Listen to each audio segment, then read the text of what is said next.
Hello there, I'm Josh Witcher, and welcome to J Productions. Today is our 100th episode. Yay! So today I'm looking at my favorite movies of all time. Let's get to it. Now I'll be looking at 3 movies, specifically because these 3 movies are really my number one, but I really can't decide which one I do like the best out of all 3 of them. But really I think they're the 3 greatest movies ever, and so I thought I'd talk about it. So why don't we start with Blade Runner.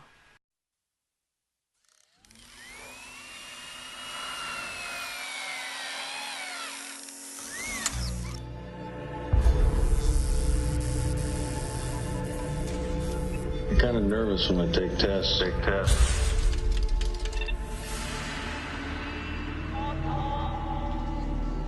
So Blade Runner was released back in 1982. It's directed by Ridley Scott, based on the book Do Androids Dream of Electric Sheep from Philip K. Dick, who is one of the most influential sci-fi writers ever. And this movie itself is one of the most influential sci-fi movies of all time.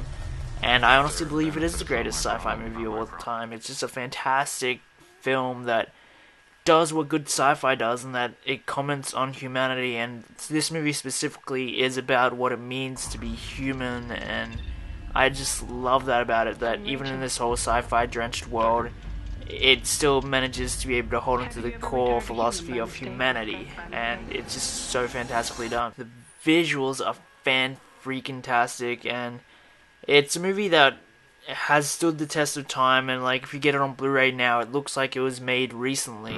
And that's just how gorgeous the cinematography is, the framing, the compositions, this art direction, the costuming. It's just all the elements come together to make this amazing world that it's set in, and the use of miniatures and matte paintings.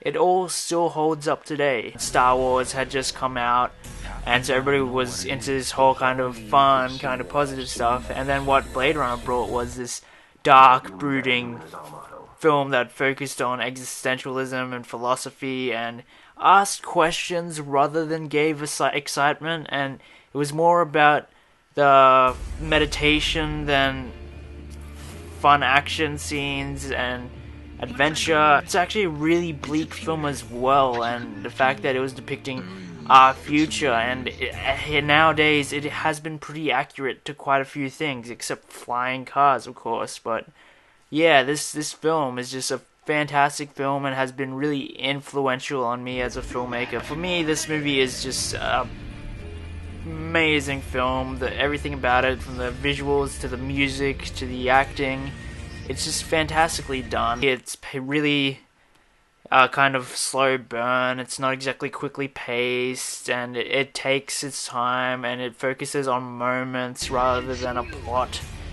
That's mainly because it's exploring an idea, and it's exploring a world. And obviously, because I'm talking about it as one of my favorite movies of all time, obviously it's a 5-star movie for me. The fact that it wasn't recognized when it first came out, but now it's considered one of the greatest sci-fi movies of all time, it's just a testament on how great this movie really is. An experiment, nothing more. More human than human is our motto. Blade Runner 30th Anniversary Collector's Edition.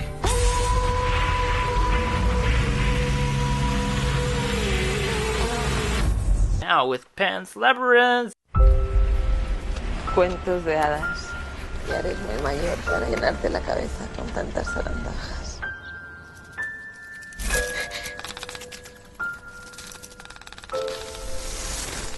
Vamos. He visto un hada. Capitán, su mujer no debió haber viajado en un estado tan avanzado de embarazo.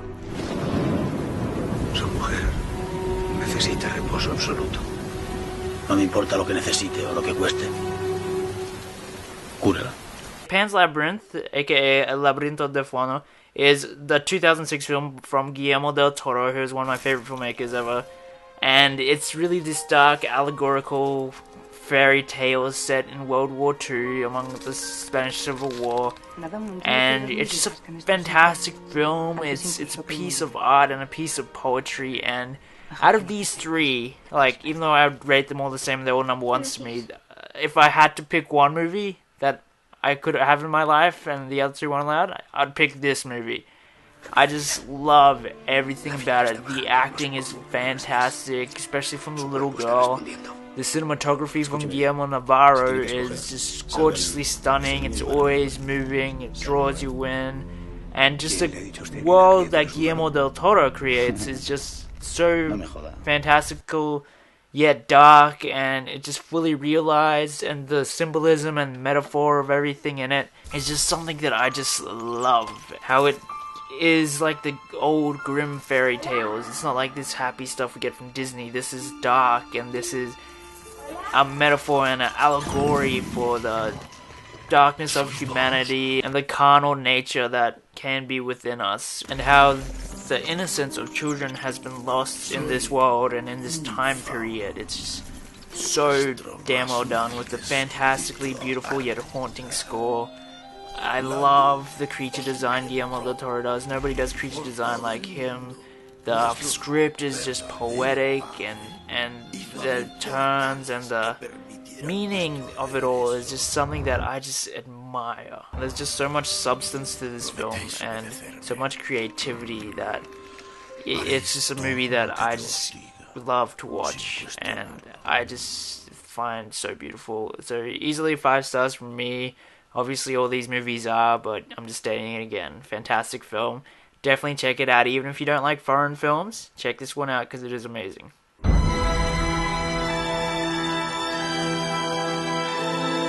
Quiero irme de aquí. Llévame lejos de aquí, por favor.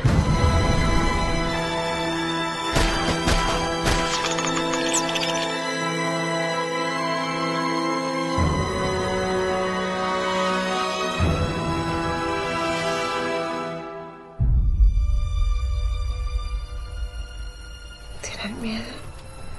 Un poco. Now with The Godfather.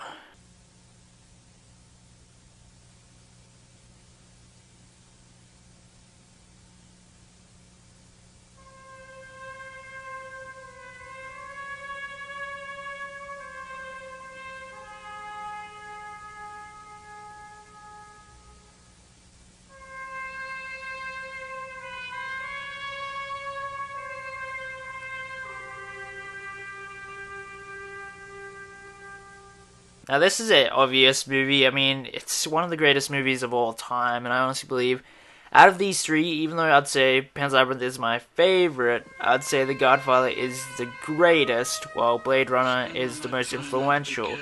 But yeah, The Godfather is the greatest movie of all time for me. Screw Citizen Kane. I really don't think Citizen Kane's that great, to be honest. The Godfather is a brilliant masterpiece from Francis Ford Coppola. It came out in 1972, and it's just a fantastically written film, a fantastically directed film, fantastically acted film. Compared to any movie, this has one of the best casts. You have Al Pacino, Marlon Brando, Robert Duvall, James Caan, Diane Keaton before she got annoying. It's a fantastic film with every element comes together. The music is absolutely beautiful, and yet it goes into the darkness as well, and just everything about it I just love. The fact that it's like 3 hours, but I honestly don't feel that time at all. It just draws me in. I love the romanticism and the kind of gothicness of it, even though it is about gangsters. But the thing is, it's not really about gangsters. It's actually a family drama and a satire on the American dream, and I just love that about it. Though it does kind of glorify gangsters a bit, in the end it isn't really about gangsters, it's about a family, and it's about the futility of the American dream, which is a subject that I really like in movies, and has actually last year, in 2013, that subject was used a lot in movies, like The Place Beyond the Pines, Spring Breakers, The Wolf of Wall Street. It's been in a lot of movies, and The Godfather has just been so influential to the genre of gangster drama, and the cinematography from Gordon Willis is absolutely stunning. It's just a fantastic film that, yeah, like I keep saying, is the greatest film of all time, so definitely check out The Godfather. It is amazing. I'm gonna make him an offer he can't refuse. That's my family, kid. It's not me.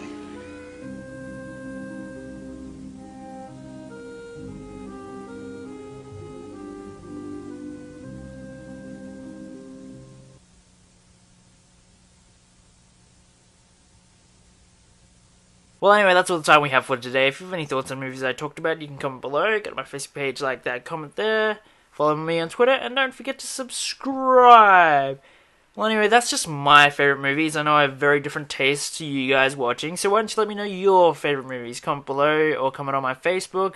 Let's talk about it. Let's make a list of our favourite movies and just discuss things, because that's what I love to do. I love to talk about movies. That's why I do this.